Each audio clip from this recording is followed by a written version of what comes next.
Hello guys! Samahan niyo ako maghahanap tayo ng kangkong at saka pichay.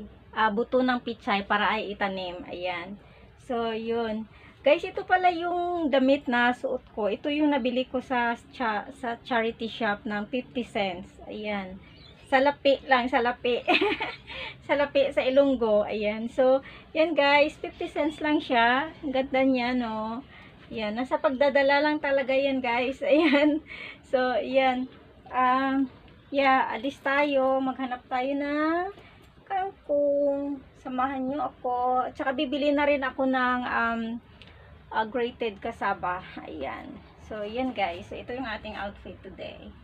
Yan yung ating 50 cents t-shirt. Ayan. Yun lang guys. Bye. Yan. So, ayan, aalis na sana ako. Kaya lang medyo pumatak yung ulan. Ang lalaki. So, yeah.